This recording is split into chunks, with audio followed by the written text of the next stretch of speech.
So, they check her temperature is 104.7, but they can't figure out why. They did a flu swab and they didn't find the flu virus, um, but she was still unresponsive. I just recently found out about a week and a half ago that while she was in the emergency room, she stopped breathing 3 times. Nobody knew what was wrong with her at this point. So we all left and went to the funeral. One of my aunts stayed behind and stayed with her. Um, but we went to the funeral, and during the funeral, one of the funeral attendants, um, came up and gave right at the end and said, she's in the ER, pray for her. They're admitting her. And I was like, they're admitting her? Excuse me. So after the funeral, the repast. The repast really didn't last very long because we were all trying to find out what was going on with my mom. So we, I wasn't going back to the hospital because I didn't want to take the baby back up there with all those germs and stuff. I just didn't want to do it.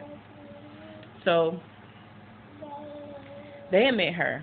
Long story short, my mother was in a drug-induced coma for 5 days at this particular hospital.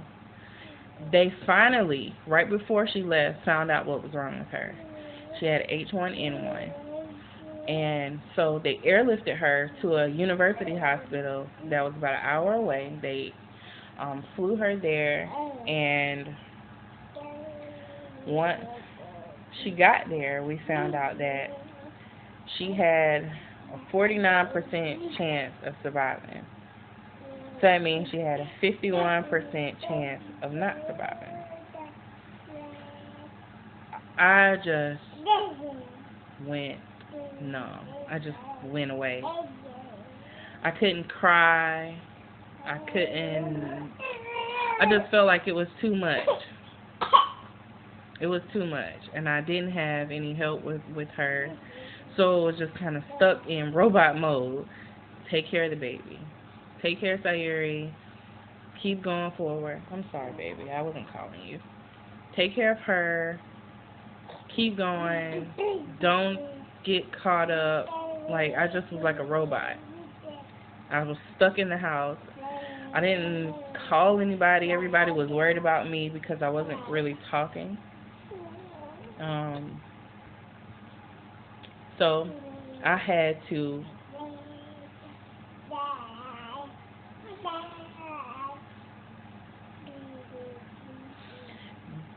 deal with the fact that my marriage was gone, my grandmother was gone, and I might be about to lose my mother. So I had to figure out a way to keep going. So my mother got moved to the next hospital. My cousin came from Charlotte, which is about 4 hours away from here, to see me, and she came in. She picked me up, and she had me come stay with her at her parents' house for a day. So I stayed over there, and I get a phone call, and I was, every time my phone rang, it just made me so nervous. So picked up the phone, and it was my aunt. And my aunt was, I could tell she sounded like she was about to cry, but she was laughing. And she said, she's awake, she's awake. Hold on, baby. And I just started crying. I just couldn't hold it back. I could not believe that my mother was so sick. She was so sick. I just couldn't believe it. I couldn't believe that she was awake. So, they held the phone to my mother's mouth, or to my mother's ear, and I spoke to her, and she responded by moving around and She smiled and she shook her head. You know, when I asked her questions, she knew she was talking to me and she was responding, and I could not believe it. Last part after this. So I was beyond ecstatic. Okay. So we get up. My brother calls me and he says, "Well, I'm going to come get you and we're going to go see her."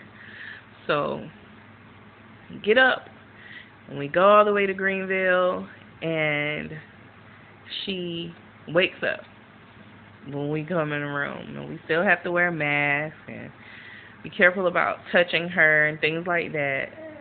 And I didn't say anything. My brother did all the talking because I couldn't. I just knew I was going to cry, and I did, and I didn't say anything.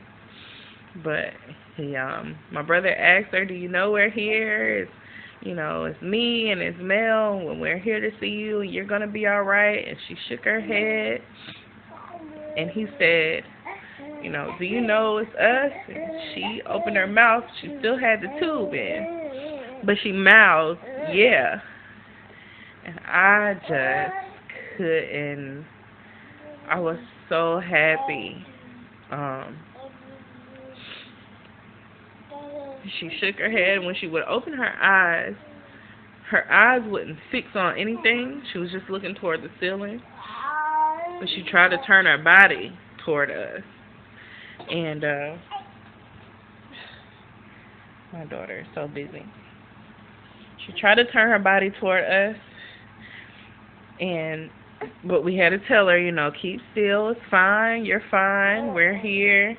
So all the family went to go see her that day to keep her, going in that direction. So the nurses and everything were like, "Wow, this is impressive," because they didn't know how she was going to do or if she was going to come out of that. So, yeah, baby. So, the next day I called to check on her, and I said, "Well, how's she doing? How is she doing?" I said, "Oh, well, we're taking the tube out today. She's flipping the channels, watching TV." And I said, "Watching TV?" And they say, "Yeah, she's sitting here chilling out with the remote in her hand, watching TV." I was just blown away. And after that, my mother just, every day, she was doing so much better. I was on the phone with my cousin when they came in and took the tube out, and she called me to let me know. And I could hear this noise in the background, and I said, "What's that noise?" And she said, "Oh, she has a little tube in her mouth." And I heard my mother say, "I'm suctioning." And I was just so happy. I knew then that everything was going to be okay because she spoke. She knew what was happening. She knew what she was talking about. She knew I was on the phone. My cousin gave her the phone, and she held a conversation with me on the phone a day and a half after she woke up. That's just what I needed to help get through everything. And if I didn't know, if I didn't believe in prayer and God before that, I don't know if I could smile right now if I lost my mother. I'm very happy that my mother is doing better. She's home, she's driving around, and it's such a blessing. I just didn't know, I don't know if I could take it anymore. So this is what's been happening in my life, and I'm sorry there's so many of these parts, or it would have been a really long video. But thank you for everybody who's been sticking with me, who actually sat and watched this video, because right now I'm pretty sure I'll be making videos because this is really tough. I'm hanging in there, and I'm tough, and I'm going to get through all of this stuff. So if anybody who knows me sees this video, I'm good. I don't want you to think that I'm crying about it anymore, because I'm not. Life goes on, and people come and they go, and that's it. So I'm here, and I've been avoiding making videos on my phone because my laptop is stupid. So here I am, and so I'll be back. All right, love you all. Bye.